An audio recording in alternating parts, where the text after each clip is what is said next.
Assalamualaikum warahmatullahi wabarakatuh.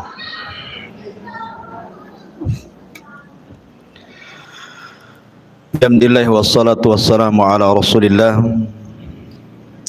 wa ala alihi wa sahbihi wa mawalah wa la hawla wa la quwata illa billahi wa ba'du. Qala Allahu azza wa jalla ya ayyuhalladzina amanu taqullaha haqqa tuqatih wa la tamutunna illa wa antum muslimun. Wa qala sallallahu alaihi wasallam man salaka tariqan yaltamisu fihi ilma sahhalallahu bihi tariqan ilal jannah.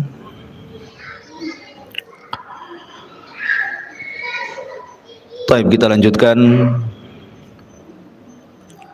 pembahasan kitab Al-Kabair karya Al-Imam Al-Zahabi rahimahullahu ta'ala. Dan kita masuk pada dosa besar yang ke-42, istri durhaka kepada suaminya. Ma'asyiral muslimat, ibu-ibu yang dirahmati Allah subhanahu wa ta'ala, kita tahu bahwa tujuan berumah tangga adalah menciptakan dua perkara. Pertama, mawaddah, dan yang kedua, rahmah. Dan itu difirmankan di dalam Al-Quranul Karim, wa min ayatihi an khalaqa lakum min anfusikum azwaja litaskunu ilaiha wa ja'ala bainakum mawaddatan wa rahmah inna fi dzalika laayatin liqaumin yatafakkarun. Dan dari tanda-tanda kuasa Allah, ayat-ayat Allah, Allah subhanahu wa ta'ala menjadikan kalian itu berpasang-pasangan. Ada suami, ada istri. Tujuannya adalah wa ja'ala bainakum mawaddatan wa rahmah, agar Allah subhanahu wa ta'ala jadikan kepada kalian itu mawaddah, saling mencintai, wa rahmah, saling memberikan kasih sayang sesamanya. Dan itu sebuah tanda kekuasaan Allah bagi orang-orang yang mau berfikir. Ini tujuan orang berumah tangga, maksudnya di dunia. Adapun di akhirat tentu tidak lain dan bukan tujuan berumah tangga itu untuk meraih sorga. Karena tujuan rumah tangga itu bukan segala-galanya, tetapi wasilah. Ibarat kapal, kalau seandainya mengarah ke sorga, naik di situ. Tetapi kalau kemudian mengarah ke neraka, turun dari situ. Karena rumah tangga itu wasilah dari wasilah amal soleh menuju sorga, itu di akhirat. Tapi di dunia, tujuan rumah tangga itu supaya tenang hatinya karena adanya rasa cinta dan juga kasih sayang di antara pasangan suami istri. Nabi Adam alaihi salatu wassalam ketika diciptakan oleh Allah subhanahu wa ta'ala, Allah subhanahu wa ta'ala tinggalkan Adam di sorga. Dan sorga kurang apa, Bu? Semua ada di sorga itu. Mala ainun ra'at wala udhunun sami'at wala khatara ala qalbi bashar. Kenikmatannya tidak pernah dilihat mata, tidak pernah didengar telinga, bahkan terlintas pun tidak, saking nikmatnya kehidupan sorga itu. Makanya orang itu ingin tinggal di sorga. Tetapi ketika Adam hidup sendirian di sorga, sorga yang demikian luar biasa nikmatnya membuat Adam takut. Karena hidup sendirian masalahnya. Makanya kemudian ketika Adam alaihi salatu wassalam tertidur, kemudian terbangun, rupanya di sampingnya ada pasangannya Hawa. Kemudian Adam bertanya kepada Hawa, siapa kamu? Man anti, siapa kamu? Maka Hawa mengatakan, saya Hawa. Disebut Hawa karena Hawa dicipta dari zat yang hidup, dari tulang rusuk Adam yang paling atas, yang paling bengkok sebelah kiri dekat jantung. Kemudian Adam bertanya lagi kepada Hawa, kamu diciptakan dari apa? Maka Hawa kemudian menjawab, diciptakan dari tulangmu. Makanya Nabi SAW bersabda, khuliqatil mar'atu min dila'in, bahwa wanita diciptakan dari tulang rusuk laki-laki. Kemudian Adam bertanya lagi, lalu apa tujuan Allah menciptakan kamu? Maka Hawa mengatakan, litaskun ilaika, liaskuna ilaika, agar aku memberikan ketenangan kepadamu. Dari sini Allah Subhanahu wa taala berfirman, wa ja'ala bainakum mawaddatan wa rahmah wa min ayatihi an khalaqa lakum min anfusikum azwaja litaskunu ilaiha wa ja'ala bainakum mawaddatan wa rahmah wa min ayatihi, dan dari tanda-tanda ayat-ayat Allah, Allah menjadikan kalian berpasangan, litaskunu, supaya memberikan ketenangan, Bu. Jadi ibu diciptakan oleh Allah Azza wa Jalla berpasangan dengan suami ibu itu agar ibu bisa memberikan ketenangan kepada suami. Karena banyak suami itu harusnya ketika berumah tangga dia tenang, malah tidak tenang. Banyak suami-suami yang tidak tenang. Kenapa? Karena pasangannya, istrinya tidak bisa memberikan ketenangan. Lah Hawa itu diciptakan untuk memberikan ketenangan kepada Adam. Ingat ini Bu ya, saya kan konteksnya menasihati ibu. Kalau ada bapak-bapak tentu beda lagi ceritanya ya. Jadi saya fokus saja ke ibu-ibu ya. Jadi yang diserang ya ibu saja ya. Jadi posisi ibu itu litaskun, supaya memberikan ketenangan kepada bapak, bukan malah kemudian merepoti laki-laki sehingga rumah yang besar, uang yang banyak, kendaraan yang mewah tidak bisa tenang. Karena itu tidak bisa menenangkan, Bu. Harta sebanyak apapun laki-laki itu, mobil seindah apapun, uang sebanyak apapun, tanah seluas apapun, kalau di sampingnya tidak ada wanita, tidak akan tenang. Dan lebih tidak tenang lagi kalau wanita yang diharapkan ketenangannya tidak menenangkan. Makanya posisi ibu itu harusnya memberikan ketenangan. Jangan sampai kemudian menjadikan suami tidak tenang. Apa yang harus dilakukan oleh ibu? Wa ja'ala bainakum mawaddatan wa rahmah. Coba ciptakan rasa cinta. Macam mana suami cinta dengan saya, macam mana suami sayang dengan saya. Itu kan rahasianya ada di ibu, tidak perlu diajarkan. Karena begini Bu, laki-laki itu ada sisi emosi. Saya selaku laki-laki merasakan, laki-laki itu ada sisi egoisnya, ada sisi emosionalnya. Yang bisa mengerem itu hanya agama. Tetapi kalau kita melihat suami-suami yang ada di umum sana yang kurang pendidikan agamanya, maka terkadang rumah tangga itu jadi pelampiasan, Bu.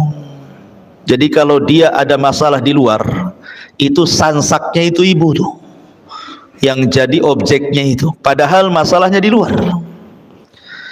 Sampai ada kisah seorang laki-laki menceraikan 5 wanita sekaligus. Pernah dengar Bu? 5 wanita sekaligus, 4 istrinya, 1 istri tetangganya. Gimana caranya itu? Kok bisa menceraikan istri tetangganya? Jadi laki-laki ini dia ada masalah di luar, mobilnya mogok, kendaraannya tidak sampai ke perusahaan, dia sudah emosi itu dengan mobilnya. Ketika dia emosi, telepon pula istri pertamanya, omongannya nggak enak. Akhirnya dia berjanji untuk menceraikan istrinya, pulang dia. Sampai di rumah, mana istriku yang pertama? Datang istri yang pertama, kenapa kau ngomong begini begitu? Anti talik, saya ceraikan kamu. Satu tuh kena cerai. Datang istri keduanya, kaget. Bang, salah apa istrimu tuh? Kenapa kau ceraikan dia? Bertakwalah kau kepada Allah. Marah lagi, namanya lagi emosi, Bu. Dipanas-panasi makin emosi. Oh, kalau gitu kau ceraikan juga kau, katanya. 2 lah diceraikan. Datang lagi istri ketiganya. Kemudian ketika melihat 2 istri diceraikan, a'udzubillah, aku berlindung kepada Allah. Kenapa kau ceraikan 2 orang itu? Kamu juga ingin cerai? Aku ceraikan juga. 3 lah tuh. Datang istri keempatnya mengatakan, bang, kau sudah ceraikan 3 istrimu, sekarang tinggal aku. Ceraikan juga aku. Akhirnya diceraikan. Oh, kau minta cerai juga? Anti talik, kalau gitu ku ceraikan juga kamu. Datang istri tetangganya, dengar kan, kok ribut-ribut. Ketika melihat laki-laki itu, kata istri tetangganya, a'udzubillah, hei fulan, aku berlindung kepada Allah, bagaimana bisa kau menceraikan dalam sekejap 4 istrimu? Lagi emosi, Bu. Oh, kalau gitu saya ceraikan kamu sebagai wakil suamimu kalau suamimu mengizinkannya. Datang suaminya, aku izinkan, katanya. Coba ingat. 5 perempuan dicerai dalam satu waktu. Itulah kisah seorang laki-laki menceraikan 5 istri itu gara-gara emosi, Bu. Artinya begini, Bu, dalam kondisi apapun ibu tidak tahu suami itu ada masalah apa di luar. Makanya kenapa seorang wanita itu digunakan atau difungsikan oleh Allah untuk memberikan ketenangan. Lihat Khadijah ketika Nabi SAW dalam kondisi ketakutan, kemudian dia datang kepada Khadijah dan mengatakan, dassiruni, dassiruni, selimuti aku, kata Rasul. Maka Khadijah pun menyelimuti Rasul dan masuk dalam selimut itu juga. Kenapa kemudian Rasul minta diselimuti? Karena salah satu yang bisa menenangkan itu selimut, Bu. Orang lagi takut biasanya sembunyi di balik selimut, itu mengurangi sedikit lah. Baru setelah tenang, baru Khadijah pun kemudian bertanya, ada apa? Maka Rasul menceritakan. Khadijah langsung mengatakan, wallahi, demi Allah, engkau tidak mungkin dihinakan Allah. Orang sepertimu loh, orang baik, gak mungkin dihinakan Allah dengan peristiwa seperti ini. Karena bagaimanapun Rasul belum tahu makhluk yang bersayap yang segede apa gitu ya, sayapnya saja terbentang antara ufuk ke ufuk gitu ya. Bisa saja syaitan, bisa saja iblis, bisa saja jin, bisa saja apa, kan tidak tahu. Sehingga wajar ketakutan, karena belum tahu kalau itu adalah malaikat masalahnya. Kalau sudah tahu itu Jibril, ya nggak mungkin ketakutan Rasul kan itu. Maka Khadijah hanya mengatakan, wallah la yuhzikallahu abada, demi Allah, orang sepertimu tidak mungkin dihinakan Allah subhanahu wa ta'ala. Engkau ini orang yang suka menghormati tamu, menyambung silaturahim, membantu orang, macam-macam sifat Rasul yang baik. Kemudian disampaikan Khadijah kepada Rasul, sampai Rasul kemudian tenang. Begitulah seorang wanita. Jadi ciptakan al-hub, perasaan cinta dan juga kasih sayang. Sampai ada satu kisah. Jadi ada seorang tua yang sudah tua, seorang ibu yang sudah tua, Bu, tinggal di Amerika. Ceritanya tinggal di Amerika, di negeri kafir.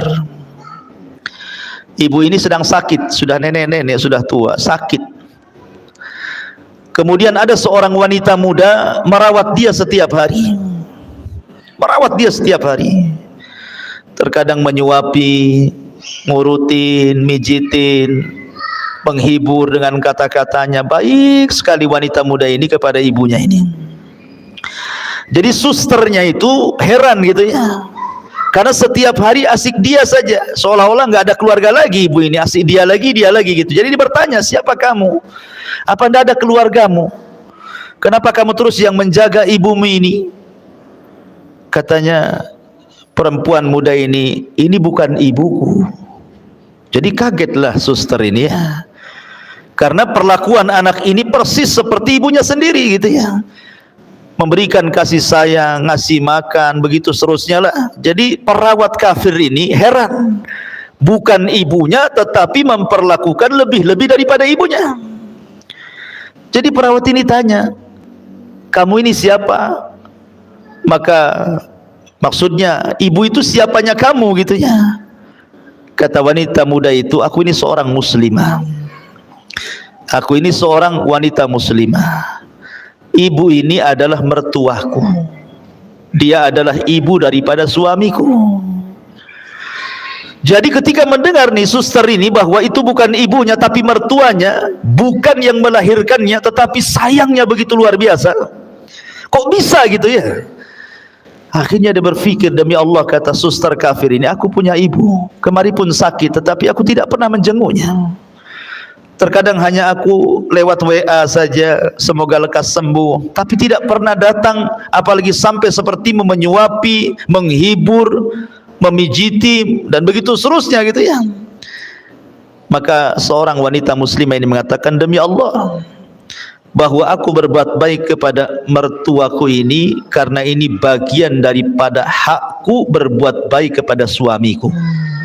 Oh, ketika mendengar indahnya syariat Islam ini, akhirnya kemudian suster kafir ini masuk Islam.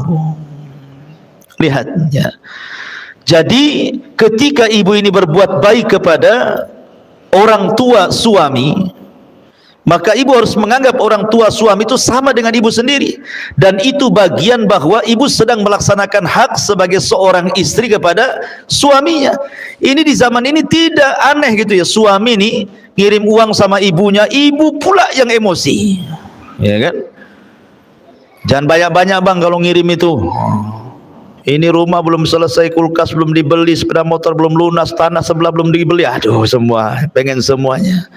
Itu namanya ngajari durhaka suami kepada orang tua namanya. Tidak boleh. Yang ada ibu menjadikan mertua itu sama sayangnya dengan kepada ibu sendiri. Itu yang harus dilakukan sebagai hak seorang istri kepada suami. Ya. Ma'asyiral muslimat, ibu-ibu yang dimuliakan Allah Subhanahu wa taala. Makanya juga ada satu kisah nanti kita sebelum masuk. Kisah luar biasa ini, Ibu. Jadi satu sisi ini seorang wanita percontohan kepada ibu-ibu yang lainnya ya. Ada satu kisah saya baca dalam kitab, lupa kitabnya, tapi ini kisah nyata gitu ya. Jadi ada seorang wanita muslimah, akhlaknya baik sekali, sayang dengan suaminya, cinta dengan suaminya, pokoknya luar biasa. Dia tidak pernah mengecewakan suaminya, tidak pernah kata-katanya menyakiti suaminya. Dia berusaha tidak ada pertengkaran dalam rumah tangganya. Satu hari pun tidak pernah bertengkar dia. Jadi ada feedback, karena istrinya juga baik, apalah yang kurang dari istriku. Tetapi yang kurang dari istrinya adalah istrinya tidak bisa melahirkan. Istrinya mandul, tidak bisa punya anak. Padahal yang namanya seorang orang tua, kalau anaknya meninggal itu kan diharapkan punya cucu, Bu ya. Tetapi ketika anaknya tahu tidak punya anak, kan kadang-kadang orang tua itu sedih. Tetapi karena istrinya ini memang betul-betul baik pada suaminya, dan suami juga sayang kepada istrinya gitu ya. Jadi istrinya ngomong sama suaminya, bang, baiknya abang nikah lagi saja. Boleh jadi dengan pernikahan kedua ada keturunan, supaya ada yang meneruskan generasi abang. Tapi abangnya tidak mau. Demi Allah, apalah yang ada di dunia ini sudah cukup ada padamu. Akhirnya kemudian didesak-desak suruh kawin lagi, tetap tidak mau. Ini hanya berlaku kepada kisah ini, Bu ya. Kalau ibu ngomong sama suami gitu, wah langsung besok kawin lagi itu.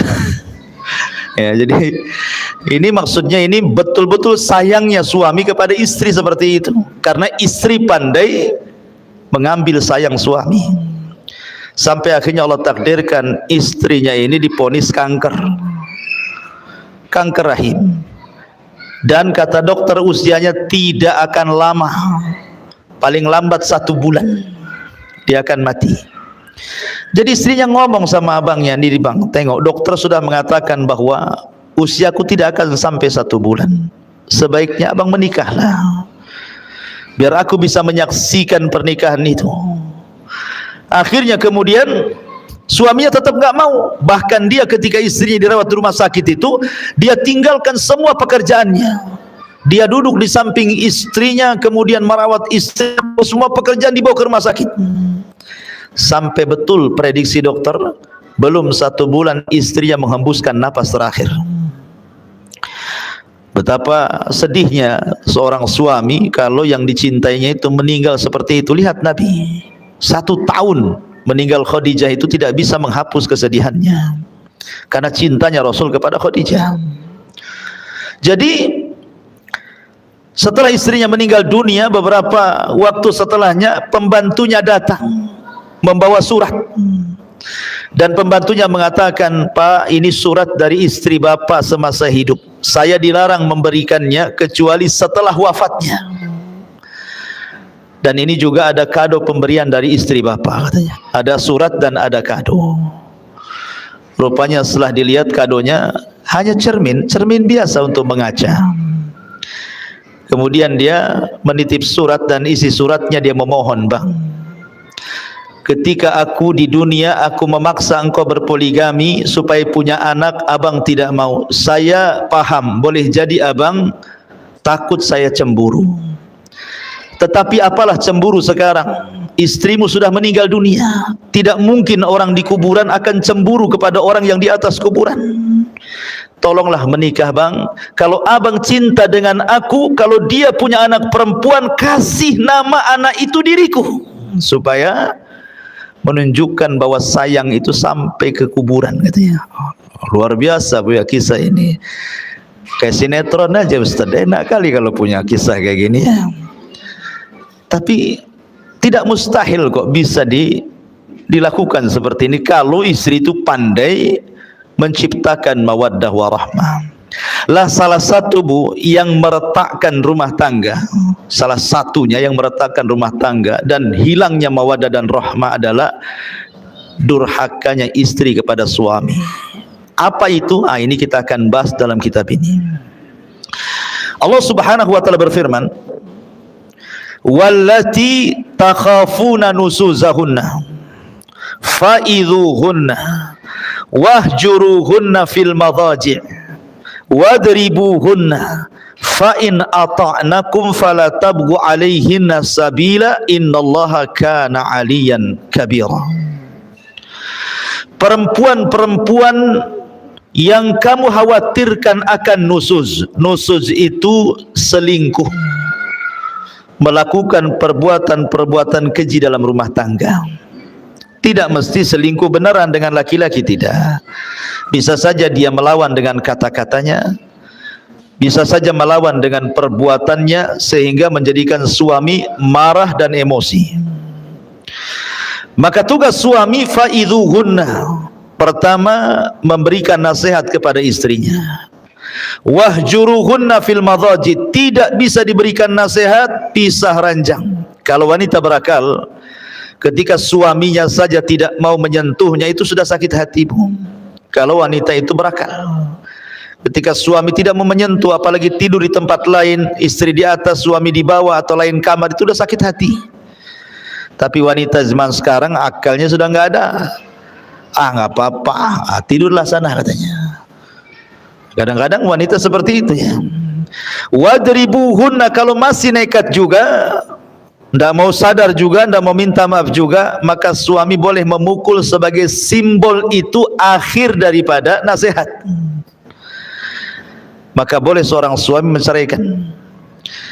Kalau sudah dipukul, fa in ata'nakum, kalau memang istrinya taat lagi, bertobat lagi, fala tabghu alaihinna sabila, maka tidak boleh mencari jalur cara untuk supaya rumah tangganya retak. Innallaha kana aliyan kabira, karena Allah zat yang maha tinggi lagi maha besar. Di sini ada kata-kata wallati takhafuna nusuzahunna, dan wanita-wanita yang kamu khawatirkan akan nusuz. Jadi Nabi SAW ketika mengatakan bahwa ada wanita-wanita yang nusuz, memang kenyataannya banyak wanita-wanita itu yang nusuz, baik dengan ucapan atau dengan perbuatan, dan yang banyak adalah dengan ucapan. Yang paling banyak nusuz seorang istri itu ucapan istri kepada suami. Makanya ketika Nabi SAW diperlihatkan tentang neraka, apa kata Rasulullah? Ittala'tun narah, aku diperlihatkan neraka, kata Rasul. Fa idza aktsaru ahlihan nisa, rupanya kebanyakan penduduknya wanita semuanya. Ada laki-laki tapi banyak wanitanya. Kemudian sahabat bertanya, apakah mereka kufur kepada Allah? Maksudnya tidak salat, tidak puasa, tidak zakat, tidak ibadah, tidak baca Quran gitu ya. Kata Rasul, tidak, mereka rajin salat, sebagian mereka rajin puasa, sebagian mereka rajin sedekah, sebagian mereka rajin ibadah. Pokoknya hak dia dengan Allah tidak dikurangi. Lalu kenapa mereka bisa masuk neraka? Maka Rasul mengatakan walakinnahunna yakfurnal ashir, karena mereka wanita itu suka kufur dengan suami dengan kata-katanya. Ingat, di sini dengan kata-katanya. Karena biasanya lisan kalau nyakiti orang lebih berpengaruh dibandingkan yang lainnya. Kemudian Nabi SAW ditanya gitu ya, bagaimana bentuk kufurnya?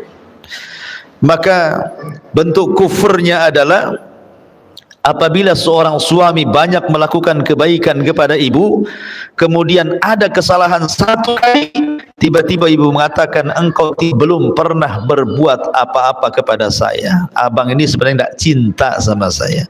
Abang ini tidak pernah memberikan perhatian. Abang ini begini-begini. Intinya bahwa menghapus semua kebaikannya. Harusnya seorang istri sebelum ngomong yang nyelekit kepada suami itu, la yafruku mu'minun mu'minatan. Baik seorang istri memandang suami, suami memandang istri, sebelum mengeluarkan kata-kata itu, Bu, timbang pasangannya itu. Baiknya seberapa, buruknya seberapa. Kalau seandainya keburukannya hanya 30%, kebaikannya 70%, lalu kenapa kemudian ibu ngomong seperti itu? Itulah yang disebut dengan insaf dalam rumah tangga namanya. Insaf dalam rumah tangga itu sebelum ngomong, timbang-timbang dulu. Suami ini lebih banyak baiknya atau lebih banyak buruknya gitu loh. Supaya seimbang rumah tangga, dan disitulah kemudian suami akan tenang karena ibu yang memberikan ketenangan. Lah di sini Nabi SAW mempertegas lagi apa yang dimaksud nusuz di sini.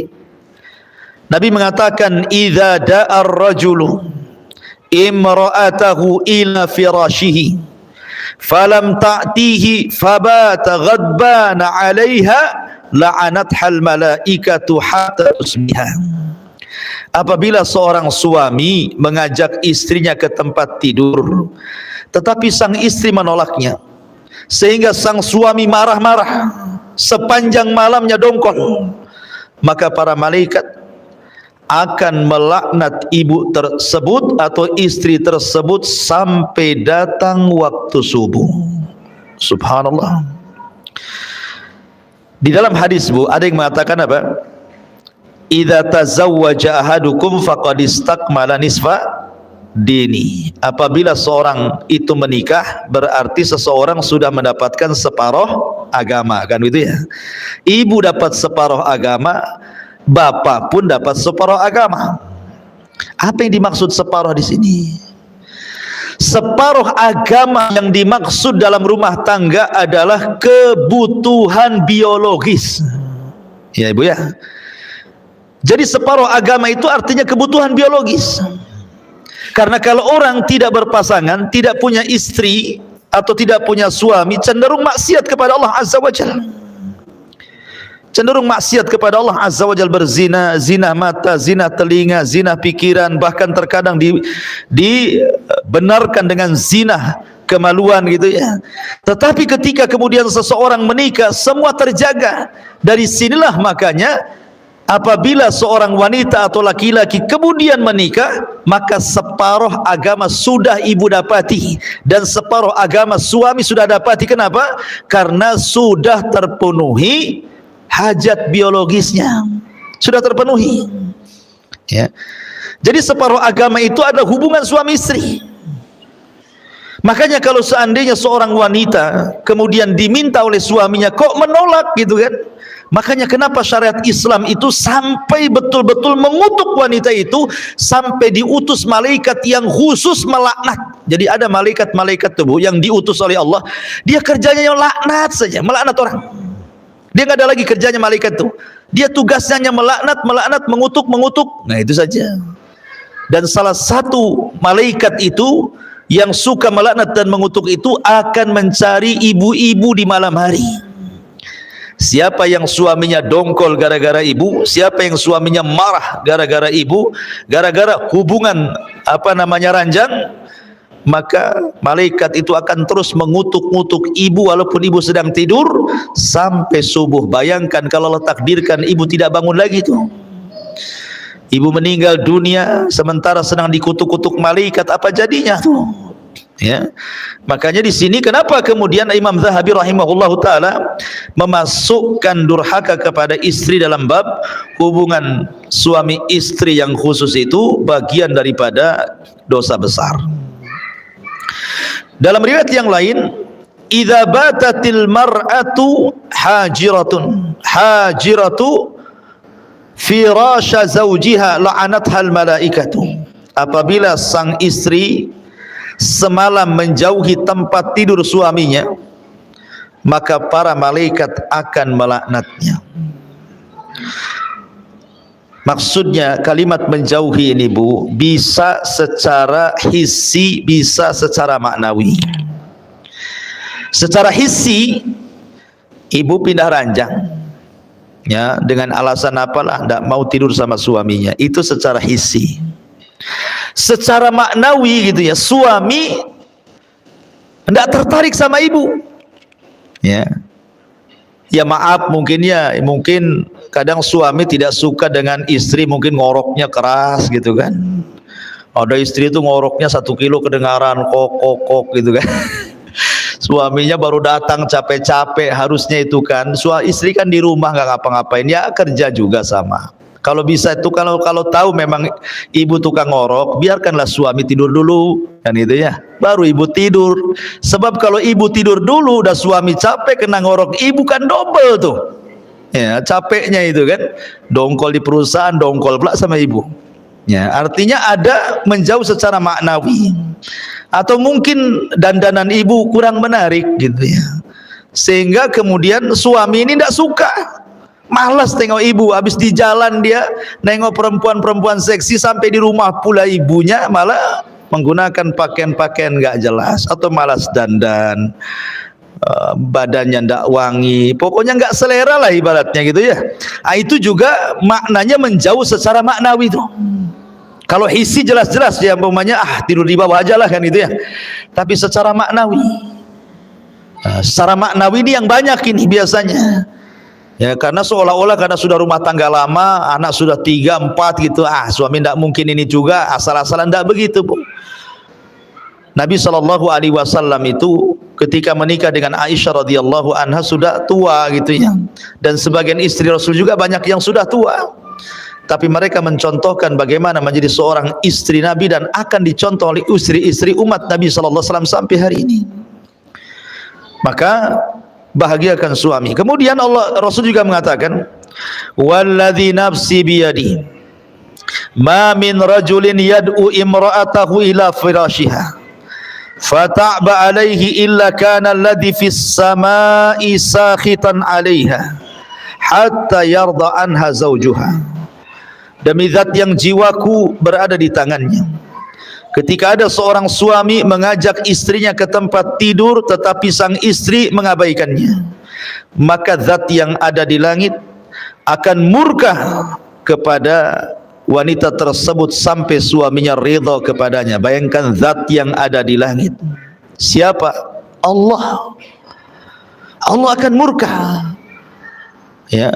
Pertama malaikat sudah murka, ini zat yang maha pencipta murka kepada kita, ini kan luar biasa, Bu. Ya.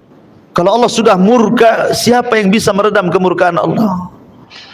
Makanya kenapa kemudian Imam Zahabi memasukkan minal kabair, dosa besar.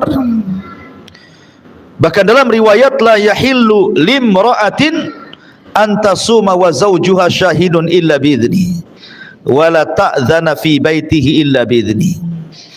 Tidak halal artinya haram. Ketika Rasul mengatakan tidak halal, berarti kebalikannya haram. Seorang wanita berpuasa sunnah sementara suaminya hadir, suaminya tidak kerja, suaminya di rumahnya, tidak boleh kecuali izin daripada suaminya. Izin pun kalau seandainya paginya diizinkan kemudian siang dia minta, batalkan, Bu. Bagaimanapun melayani suami hukumnya wajib, tapi puasa sunnah ya sunnah. Al wajib muqaddam ala sunnah, yang wajib lebih diutamakan dibandingkan yang sunnah. Jangan banyak alasan, lah kan abang tadi ngizinkan pagi, masa sekarang? Nggak usah ada alasan, ngapain buat alasan? Ibu ini kan puasa cari pahala, ini pahala yang lebih besar di hadapannya. Kenapa pula mempertahankan pahala yang kecil, mengabaikan pahala yang besar? Kan aneh jadinya. Ya.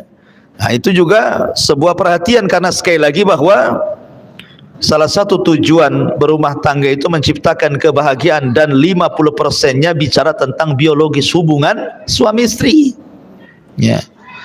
Kemudian juga Nabi mengatakan, lau kuntu amiran ahadan an yasjuda li ahadin la amartul mar'ata an tasjuda li zawjiha li idhami haqqiha. Kalaulah saja aku dibolehkan untuk menyuruh seorang agar sujud kepada yang lainnya, niscaya aku perintahkan istri sujud kepada suaminya karena besar haknya.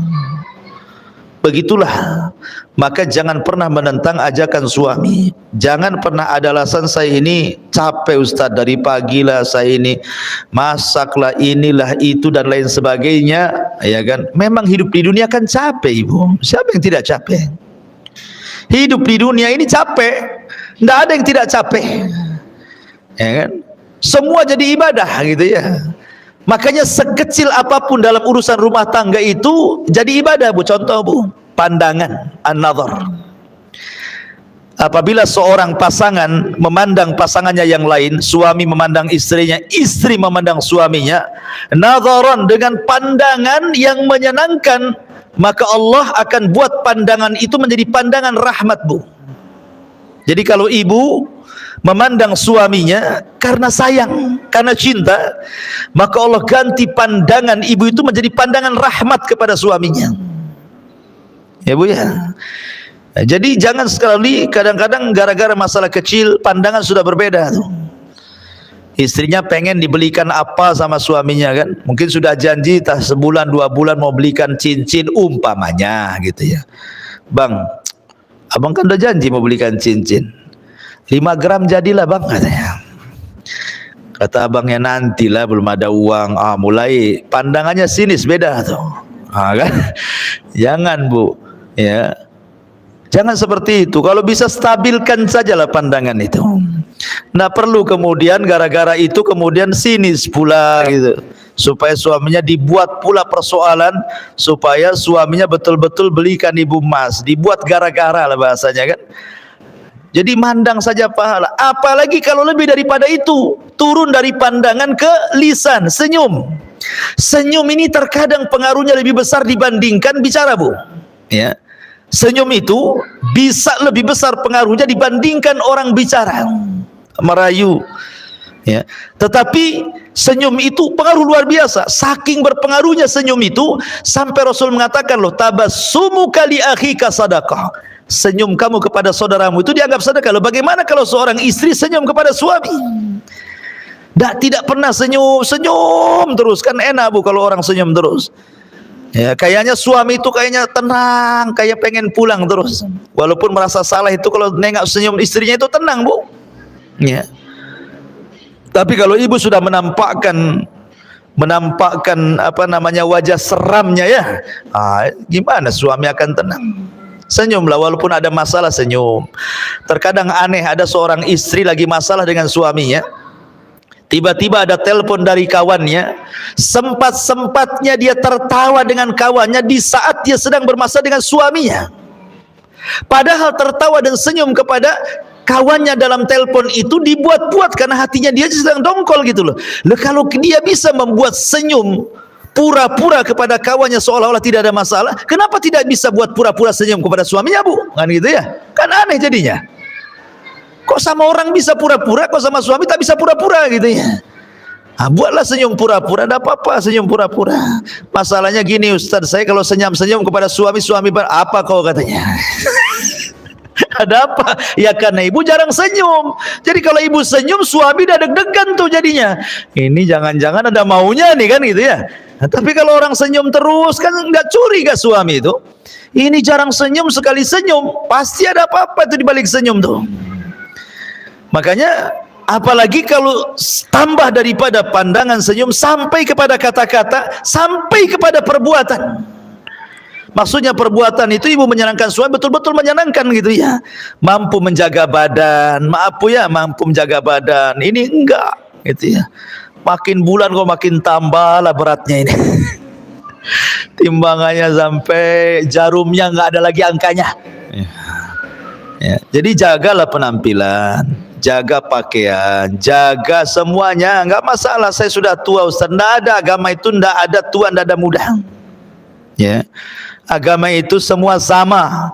Ya, mau tua, mau muda, mau baru kawin, mau sudah lama kawin, semua sama. Karena inti rumah tangga itu adalah mencari redha. Sementara suami itu ibaratnya ibu bagi suami. Kalau keridhaan Allah itu di tangan seorang ibu bagi suami, maka keridhaan Allah bagi istri ada di tangan suami. Mana dalilnya?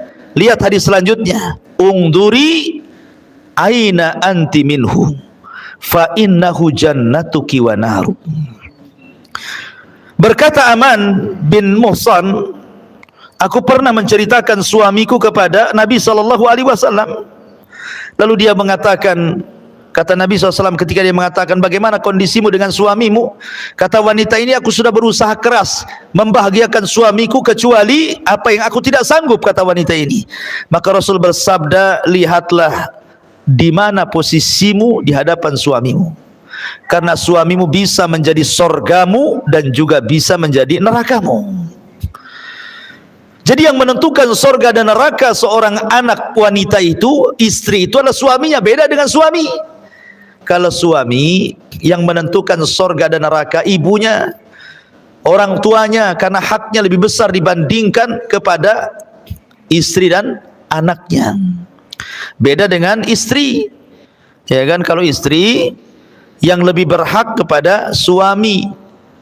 Adapun orang tuanya nomor dua. Kalau suami orang tuanya nomor pertama, istri dan anaknya nomor kedua. Makanya di mukadimah saya katakan jangan ibu ajari suami durhaka kepada orang tua.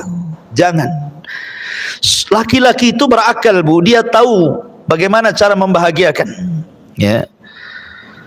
Walaupun sebenarnya orang tua, dimanapun orang tua, Bu, ketika melihat anaknya sukses itu pasti dia senang.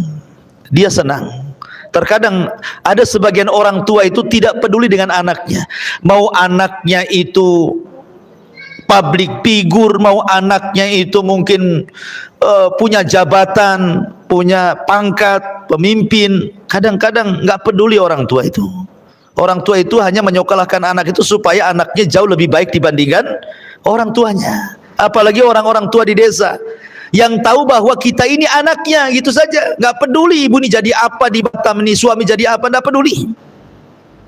Seorang tua itu di mana-mana hanya ingin diberikan kasih sayang kepada dia gitu ya dari anaknya. Maka ibu jangan ajari durhaka seorang anak kepada orang tuanya. arahkan, ingatkan kalau perlu, Bu. Bang, gimana orang tuanya? Gimana? Udah dikirim belum? Udah ditelepon belum? Begitu ya. Dia didoakan belum itu kalau sudah meninggal, sedekahlah untuk orang tua abang. Begitu harusnya. Bukan ngalang-ngalangi gitu ya. Makanya penting sekali. Mungkin saya pernah cerita ya, saya dengar salah satu ustadz itu, Ustadz Pekanbaru kalau nggak salah itu, menceritakan tentang aduan seorang ibu kepada anaknya. Gara-gara anaknya itu dilarang-larang istrinya tidak boleh nelpon sama orang tuanya. Padahal anaknya ini sukses, secara dunia sukses. Jadi ibunya itu nelpon dari kampung. Assalamualaikum nak. Waalaikumsalam. Kata ibunya, nak, sudah lama hampir 1 tahun kau tidak telepon aku. Kata anaknya, iya Bu, alasannya sibuk pekerjaan. Padahal istrinya yang menghalang-halangi itu. Kemudian ibunya yang mengatakan, ya sudah, yang penting kau sehat-sehatlah di situ dengan anak binimu. Kemudian 2 bulan selang ibunya telepon lagi, dengar berita bahwa anaknya bisa beli mobil. Oh, senanglah ibunya. Dia mengatakan, nah saya dengar kau beli mobil bagus. Kata anaknya, ya alhamdulillah, kau pandai menyenangkan anak istrimu. Lihat, orang tua itu di mana-mana, kalau dia berakal, Bu, ketika suaminya bisa menyenangkan anak istrinya, itu senang dia. Ya, beda dengan seorang istri apabila seorang suami menyenangkan orang tuanya, tidak senang. Ada istri yang kayak gitu tuh, tidak senang. Tapi kalau orang tua, kalau seorang suami sendiri menyenangkan keluarganya, senang dia. Kenapa? Punya anak yang bertanggung jawab. Kemudian ditelepon lagi gitu kan, nah saya dengar kau punya baru beli rumah gitu ya. Alhamdulillah, kau pandai bertanggung jawab. Akhirnya sampai kepada ceritanya mengagetkan karena rupanya istrinya ini suka dengan binatang, suka dengan anjing pula istrinya itu. Jadi suaminya belikan anjing lah, tak tanggung-tanggung, harganya 40 juta, beli dari Belanda lagi. Wah, banyak kali tuh, beli anjing saja 40 juta, impor lagi dari Belanda. Akhirnya terdengar sama ibunya, teleponlah ibunya, nah apa benar kau beli anjing 40 juta dari Belanda? Kata anaknya, betul Bu. Dia nutup-nutupi istrinya. Kata ibunya, dengarkan nak, ini wasiat ibu terakhir kali ya. Kau beli anjing harga 40 juta. Kau buat tempat yang indah untuk anjingmu. Kau beli makan untuk anjingmu pagi, siang, sore, malam. Kau rawat anjingmu pagi, siang, sore, malam. Demi Allah nak, kalau seandainya Allah subhanahu wa ta'ala wafatkan ibumu ini, kemudian Allah ciptakan kembali ke dunia, demi Allah, ibu tidak mau tercipta menjadi seorang manusia, hanya ingin tercipta menjadi seekor anjing supaya ibu bisa melihatmu. Oh, bayangkan, saking sakit hatinya seorang ibu itu. Ya, padahal doa seorang ibu itu 1 kali saja, Bu. 1 kali saja seorang ibu itu berdoa, kata Imam Syafi'i, itu sudah cukup bisa membahagiakan rumah tangga anaknya. Tapi orang tua hari ini banyak mendoakan kebaikan orang tua, bukan hanya sekali, tapi tidak diijabah oleh Allah. Kenapa? Karena anak terlampau banyak menyakiti orang tuanya, sehingga doanya tidak diijabah. Padahal yang namanya orang tua kandung itu cuma 1, Bu. Ayah kandung pun cuma 1. Nggak ada ibu kandung, ayah kandung kedua, itu nggak ada ceritanya. Artinya bahwa kalau masih hidup dan dekat, kunjungi, ajak suaminya. Kalau jauh, telepon, seringlah telepon. Kalau memang sudah meninggal, ajak ke kuburannya, ziarah, kemudian berdoa, bersedekah, kan begitu. Lah harusnya istri mendorong-dorong suaminya untuk melakukan seperti itu. Kemudian Rasul mengatakan, la yanzurullah ila imra'atin la tashkuru li zawjiha wa hiya la tastaghni anhu. Allah tidak akan melihat kepada seorang istri yang tidak bersyukur kepada suaminya sedangkan ia masih membutuhkan suaminya. Dia butuh suaminya tapi dia tidak sayang. Ini wanita terlaknat kan ini. Dan yang terakhir, man kharajat min baiti zawjiha la'anathal malaikatu hatta tarji'a aw tahtub.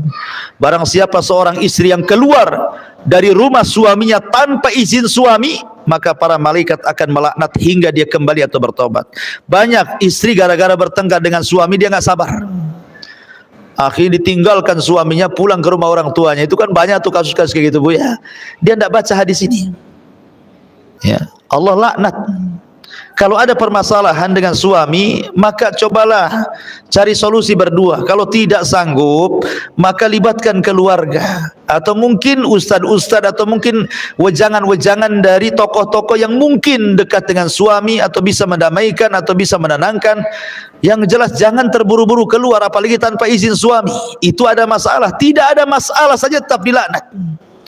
Makanya biasakan Bu, keluar ke tetangga saja, izin sama suami, walaupun suami lagi kerja, WA lah gitu, bang saya mau ke rumah tetangga gitu ya, minta izin, apa salahnya? Apalagi jauh, apalagi ada masalah ya. Maka ini harus diperhatikan dosa besar yang seperti ini, karena bagaimanapun itu penentu surga dan neraka ibu di hadapan suami.